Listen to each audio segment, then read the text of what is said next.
दोस्तों नमस्ते, जय माता दी।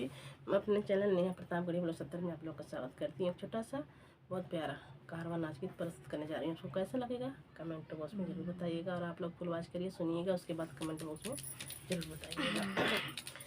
बम्बई में लइके मालिया बलमा मोरा राखई सौतिनिया, बम्बई में लइके मालिया बलमा मोरा राखई सौतिनिया।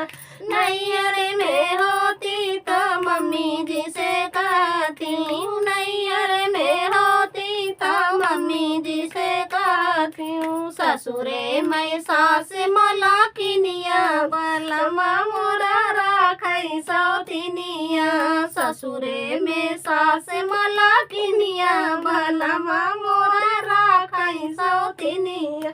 बम्बई में लइके महलिया बलमा मोरा राखई सौतिनिया, बम्बई में लइके महलिया बलमा मोरा राखई सौतिनिया।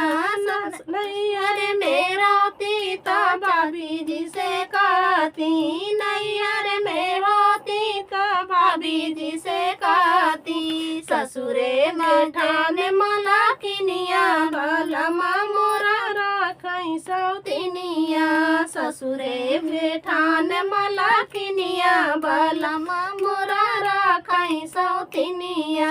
बम्बई में लइके महलिया बलमा मोरा राखई सौतिनिया, बम्बई में लइके महलिया बलमा मोरा राखई सौतिनिया।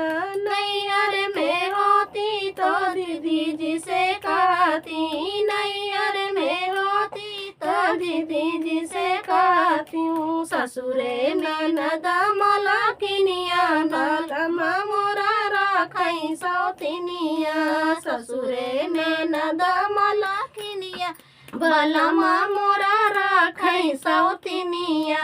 बम्बई में लइके महलिया बलमा मोरा राखई सौतिनिया, बम्बई में लइके महलिया बलमा मोरा राखई सौतिनिया। बम्बई में लेके मकान